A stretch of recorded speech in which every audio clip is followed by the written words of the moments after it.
അമേരിക്കയുടെയും ഇസ്രയേലിന്റെയും സംയുക്ത ആക്രമണത്തിന് പിന്നാലെ ഭീതിയോടെ ഗൾഫ് രാജ്യങ്ങൾ. ബഹ്റൈൻ, ഖത്തർ, കുവൈറ്റ് തുടങ്ങിയ രാജ്യങ്ങളിലെ അമേരിക്കൻ സൈനിക താവളങ്ങൾക്ക് നേരെ ഇറാൻ മിസൈൽ ആക്രമണം തൊടുത്തു. അബുദാബിയിലും സ്ഫോടനം. ഇസ്രയേൽ സൈന്യം തൊടുത്തുവിട്ട മിസൈൽ പതിച്ച ഇറാനിലെ സ്കൂൾ തകർന്നു. തെക്കൻ ഇറാനിലെ ഫോർമുസ്ഗാൻ പ്രവിശ്യയിലുള്ള മിനാബ് നഗരത്തിലെ ഗേൾസ് പ്രൈമറി സ്കൂളിന് നേരെയാണ് ആക്രമണം നടന്നത്.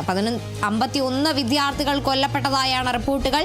ഇറാന്റെ തലസ്ഥാനമായ ടെഹ്റാനിലെ സ്കൂളിലും 2 വിദ്യാർത്ഥികൾ കൊല്ലപ്പെട്ടു.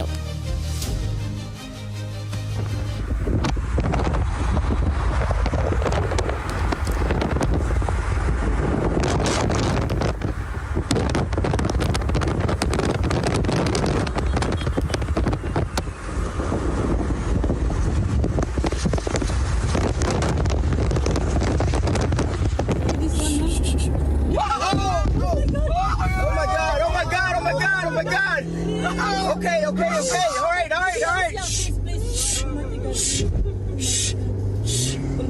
I do it, my love, first, please. I'm going.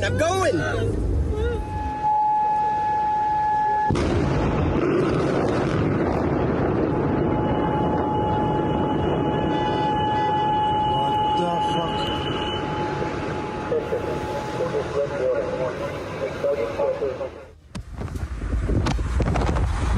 International ഡെസ്കിൽ നിന്നും വിസ്മയ പ്രകാശ് ഉണ്ട്. വിസ്മയ, എന്തായാലും മണിക്കൂറുകൾ പിന്നിടുന്ന യുദ്ധ സാഹചര്യം. ഗൾഫ് രാജ്യങ്ങളടക്കം ഭീതിയിലാണ്. ഇറാന്റെ മേൽ നിന്നുണ്ടായ ആക്രമണത്തിൽ വിറങ്ങലിച്ചിരിക്കുകയാണ് ബഹ്റൈൻ, ഖത്തർ, കുവൈറ്റ് തുടങ്ങിയ രാജ്യങ്ങളടക്കം. നിലവിലെ സാഹചര്യങ്ങൾ എങ്ങനെയാണ്? ഈ അമേരിക്കയും ഇസ്രയേലും സംയുക്തമായി നടത്തുന്ന ആക്രമണത്തിൽ ഏറ്റവും ദുഃഖകരമായ ഒരു കാര്യമെന്ന് പറയുന്നത് ഇവർ സ്കൂളിന് നേരെ നടത്തിയൊരു ആക്രമണമാണ്. അതായത് ഇറാനിലെ മിനാബ് മേഖലയിലെ സ്കൂളിലാണ് ഇവർ മിസൈൽ പതിച്ചത്. അതിൽ ആദ്യം 5 പെൺകുട്ടികളായിരുന്നു മരിച്ചു എന്നുള്ള റിപ്പോർട്ട് വന്നിരുന്നത്. പിന്നീട് അത് 24 ആവുകയും അതിൽ നിന്ന് 40, പിന്നീട് ഇപ്പോൾ നമുക്ക് കിട്ടുന്ന വിവരം 51 പെൺകുട്ടികൾ കൊല്ലപ്പെട്ടതായാണ് ഇപ്പോൾ ലഭിക്കുന്ന ഒരു പുതിയ വിവരം എന്ന് പറയുന്നത്. ഹോർമോസ്ഗൻ എന്ന സ്ഥലത്തുള്ള പെൺകുട്ടികൾക്കായുള്ള എലമെന്ററി പ്രൈമറി സ്കൂളാണ് ആക്രമിക്കപ്പെട്ടത്. അതിലാണ് ഇപ്പോൾ 51 പെൺകുട്ടികൾ കൊല്ലപ്പെട്ടു എന്നുള്ളൊരു വിവരം പുറത്തു വരുന്നത്. അത് മാത്രമല്ല, ആ സ്കൂൾ പൂർണ്ണമായി തകർന്നിട്ടുണ്ട് ഈ ഒരു മിസൈൽ ആക്രമണത്തിൽ. അതിൽ ഏറ്റവും ദുഃഖകരമായ ഒരു കാര്യം എന്ന് പറയുന്നത് എലമെന്ററി പ്രൈമറി സ്കൂളാണ്. കൊച്ചു പെൺകുട്ടികളാണ് ഈ ഒരു ക്രൂരതയ്ക്ക് ഇരയായിരിക്കുന്നത്. അതുപോലെ തന്നെ 50-ലധികം കുട്ടികൾക്ക് പരിക്കേറ്റു എന്നുള്ളൊരു വിവരവും കൂടെ ഒരു റിപ്പോർട്ട് കൂടെ പുറത്തു വരുന്നുണ്ട്. എന്തായാലും ആ സ്കൂളിന്റെ ദൃശ്യങ്ങൾ അടക്കം കണ്ടാൽ തന്നെ അറിയാം, അത്രമേൽ കാണുന്നവർക്ക് ദുഃഖം തോന്നുന്ന ഒരു ദൃശ്യമാണ്. അതിൽ എന്തായാലും 51 പെൺകുട്ടികൾ മരിച്ചു എന്നുള്ള പുതിയൊരു വാർത്തകളാണ് പുറത്തു വരുന്നത്. എന്തായാലും ഈ ഒരു കാര്യത്തിൽ, അതായത് സ്കൂളിന് നേരെയുണ്ടായ ആക്രമണത്തിൽ എന്തായാലും പകരം ചോദിക്കുമല്ലേ, പ്രതികാരം ചെയ്യും എന്നുള്ള ഒരു നിലയിലാണ് ഇറാനിൽ നിന്ന് വരുന്ന ഒരു വിവരം എന്ന് പറയുന്നത്. അതായത് തല കുനിക്കില്ല, തങ്ങൾക്ക് നേരെയുണ്ടായ ആക്രമണത്തിന് നേരെ തല കുനിക്കില്ല എന്ന് തന്നെയാണ് ഇറാൻ പറയുന്നത്. രാവിലെ, അതൊരു 12 മണി അടുക്കുന്ന ഒരു സമയത്തോടെയാണ് ഇത്തരത്തിലൊരു ആക്രമണം ഉണ്ടായത്. അതായത് ടെഹ്റാനിലായിരുന്നു ആദ്യത്തെ ഒരു ആക്രമണം ഉണ്ടായത്. ടെഹ്റാനിൽ നിന്ന് പിന്നീട് 3 മണിക്കൂറിന് ശേഷമാണ് ഇറാൻ്റെ ഒരു തിരിച്ചടി ഉണ്ടായിരിക്കുന്നത്. ആ ഒരു തിരിച്ചടിയിലാണ് ലോകം, അതായത് ഗൾഫ് രാജ്യങ്ങളടക്കം വിറങ്ങലടിച്ചത്. അതായത് ഗൾഫ് രാജ്യങ്ങളായ Saudi Arabia, Kuwait, Bahrain, UAE, Jordan എന്നീ രാജ്യങ്ങളിലെല്ലാം സ്ഫോടന ശബ്ദങ്ങൾ കേട്ടു എന്നുള്ള റിപ്പോർട്ടുകളായിരുന്നു ആദ്യം വന്നുകൊണ്ട്. അതിനുശേഷം പിന്നെ ബഹ്റൈനിലായിരുന്നു ഈ ഒരു തിരിച്ചടിയുടെ ഭാഗമായുള്ള ആദ്യത്തെ ഒരു സ്ഫോടന ശബ്ദം കേട്ടതും. അല്ലെ, ആദ്യത്തെ ഒരു ആക്രമണം ഉണ്ടായത് ബഹ്റൈനിലായിരുന്നു. ബഹ്റൈനിലെ അമേരിക്കയുടെ നാവിക കേന്ദ്രങ്ങൾ ലക്ഷ്യമിട്ടായിരുന്നു അത്തരത്തിലൊരു ആക്രമണം ഉണ്ടായത്. അതിനുശേഷമാണ് പിന്നീടുള്ള ഗൾഫ് രാജ്യങ്ങളിലേക്ക്, അതായത് സൗദി അറേബ്യ, കുവൈറ്റ് അങ്ങനെയുള്ളൊരു രാജ്യങ്ങളിലേക്ക് ഈ സ്ഫോടക ശബ്ദങ്ങൾ കേട്ടതായും അതുപോലെ തന്നെ ആക്രമണങ്ങൾ നടന്നതുമായുള്ളൊരു റിപ്പോർട്ട് വന്നിരുന്നു. എന്തായാലും ആ ഒരു ആക്രമണത്തിൽ തന്നെ അബുദാബിയിൽ ഒരു സാധാരണക്കാരൻ മനുഷ്യൻ കൊല്ലപ്പെട്ടു എന്നുള്ളൊരു വിവരങ്ങളും പുറത്തു വന്നിരുന്നു. എന്തായാലും അബുദാബിയിൽ ഒരു മരണം ഉണ്ടായിട്ടുണ്ട്. അതുപോലെ തന്നെ ആ സ്കൂളിലെ ആക്രമണത്തിൽ 51 പെൺകുട്ടികൾ കൊല്ലപ്പെട്ടിട്ടുണ്ട്. മാത്രമല്ല, ടെഹ്റാനിലെ സ്കൂളിനും കൂടി മറ്റൊരു സ്കൂളിന് നേരെയും ആക്രമണം ഉണ്ടായിട്ടുണ്ടായിരുന്നു. അതിൽ 2 വിദ്യാർത്ഥികൾ കൊല്ലപ്പെട്ടതായുള്ള ഒരു റിപ്പോർട്ടുമുണ്ട്.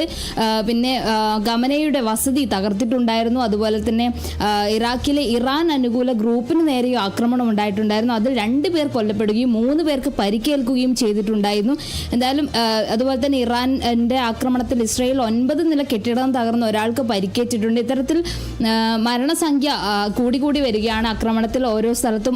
ഒരു ആക്രമണത്തിൽ അതുപോലെ തന്നെ ആ സ്കൂളിൽ നേരെ നടന്ന ആക്രമണത്തിൽ മരണസംഖ്യ കൂടിക്കൊണ്ടിരിക്കുകയാണ്. എന്തായാലും ഈ ഒരു ഇറാന്റെ തിരിച്ചടിയിൽ എന്തായാലും ഗൾഫ് രാജ്യങ്ങൾ എല്ലാം വിറങ്ങലടിച്ചിരിക്കുകയാണ്. അതായത് ഒരു ബഹ്റൈനിൽ തുടങ്ങി പിന്നീട് എല്ലായിടത്തും ദുബായ് അടക്കം എല്ലായിടത്തും ഈ സ്ഫോടക ശബ്ദങ്ങൾ കേട്ടെന്നും അതുപോലെ തന്നെ സ്ഫോടനം ഉണ്ടായതായുള്ള റിപ്പോർട്ടുകളാണ് നിലവിൽ പുറത്തു വരുന്നത്. മാത്രമല്ല ഈ ഗൾഫ് രാജ്യങ്ങളെ ലക്ഷ്യമിട്ടുള്ള ആക്രമണങ്ങൾ തുടങ്ങിയതിന് പിന്നാലെ തന്നെ ഇവിടുന്ന് നോർക്ക ഒരു അടിയന്തര ഹെൽപ്പ് ലൈൻ നമ്പറുമായി വന്നിട്ടുണ്ടായിരുന്നു. അതായത് ഗൾഫ് രാജ്യങ്ങളാണ് മലയാളികൾ, അതായത് ഏറെ മലയാളികൾ ജോലിക്കായി നിൽക്കുന്നൊരു സ്ഥലമാണ് ഗൾഫ് രാജ്യങ്ങൾ എന്ന് പറയുന്നത്. അതുകൊണ്ട് തന്നെ അടിയന്തര ഹെൽപ്പ് ലൈൻ നമ്പറുമായി നോർക്ക പുറത്ത് വന്നിട്ടുണ്ടായിരുന്നു. എന്തായാലും ആ ഒരു ഹെൽപ്പ് ലൈൻ നമ്പറും നമ്മളുടെ നമ്മുടെ താഴെ പോകുന്ന സ്ക്രോളിൽ കൊടുത്തിട്ടുണ്ട്. അത്തരത്തിൽ എല്ലാ നിർദ്ദേശങ്ങളും ഈ മലയാളികൾക്കും എല്ലാവർക്കും എന്തായാലും ഇത്തരത്തിലുള്ളൊരു നിർദ്ദേശങ്ങൾ കൊടുത്തിട്ടുണ്ട്.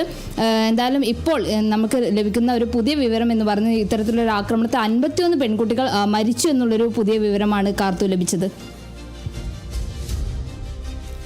ശരി, അമേരിക്കയുടെയും ഇസ്രയേലിന്റെയും സംയുക്ത ആക്രമണത്തിന് പിന്നാലെ ഗൾഫ് രാജ്യങ്ങളടക്കം ഭീതിയിൽ തന്നെയാണ് ഉള്ളത്. ബഹ്റൈൻ, ഖത്തർ, കുവൈറ്റ് തുടങ്ങിയ രാജ്യങ്ങളിലെ അമേരിക്കൻ സൈനിക താവളങ്ങൾക്ക് നേരെ ഇറാൻ മിസൈൽ ആക്രമണം നടത്തിയതിന് ശേഷമാണ് വിറങ്ങലിച്ചു നിൽക്കുന്നത്. ഏറെ ആശങ്ക തന്നെയാണ് ഗൾഫ് രാജ്യങ്ങളിൽ നിന്നും പുറത്തു വരുന്ന വാർത്തകൾ. അബുദാബിയിലടക്കം സ്ഫോടനം ഉണ്ടാകുന്ന സാഹചര്യം.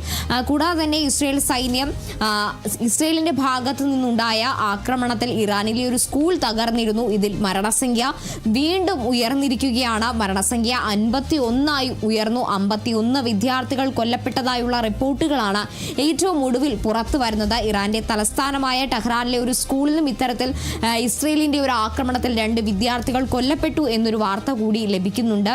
എന്തായാലും അതീവ അല്ലെങ്കിൽ അതീവ ദുഃഖകരമായ ഒരു സാഹചര്യം, അല്ലെങ്കിൽ ഭീതി നിറഞ്ഞ ആശങ്കയുളവാക്കുന്ന ഒരു സാഹചര്യത്തിൽ കൂടെ തന്നെയാണ് പശ്ചിമേഷ്യ കടന്നു പോകുന്നത്. ആക്രമണങ്ങളും പ്രത്യാക്രമണങ്ങളും ഒക്കെ തുടരുന്ന ഒരു സാഹചര്യം തന്നെയാണ് നിലവിലുള്ളത്. വരും മണിക്കൂറുകളിൽ, വരും ദിവസങ്ങളിൽ ഇത് തുടരുമോ അതോ ഒരു സമാധാന അന്തരീക്ഷത്തിലേക്ക് കാര്യങ്ങൾ മാറുമോ എന്നതടക്കമുള്ള കാര്യങ്ങൾ നമ്മൾ നോക്കി കാണേണ്ടതുണ്ട്. എന്തായാലും നിലവിലെ സാഹചര്യം അനുസരിച്ച് 40 അല്ലെങ്കിൽ അത് 50 ഈ ഒരു പശ്ചിമേഷ്യയിൽ ആരംഭിച്ച യുദ്ധം 50 എന്ന മരണസംഖ്യയിലേക്ക് കാര്യങ്ങൾ എത്തിക്കുന്നു, അല്ലെങ്കിൽ അതിൽ കൂടുതൽ മരണമുണ്ടായി എന്നൊരു കാര്യത്തിലേക്ക് കാര്യങ്ങൾ എത്തിക്കുകയാണ്. മണിക്കൂറുകൾ പിന്നിടുമ്പോൾ മാത്രം തന്നെ ഈ ഒരു സാഹചര്യത്തിൽ യുദ്ധം ഇനിയും തുടരുകയാണെങ്കിൽ മരണസംഖ്യ ഉയരാനും അതുപോലെ തന്നെ നാശനഷ്ടങ്ങളുടെ കണക്ക് ഇനിയും ഉയരാനുള്ള സാഹചര്യം തന്നെയാണ് ഉള്ളത്.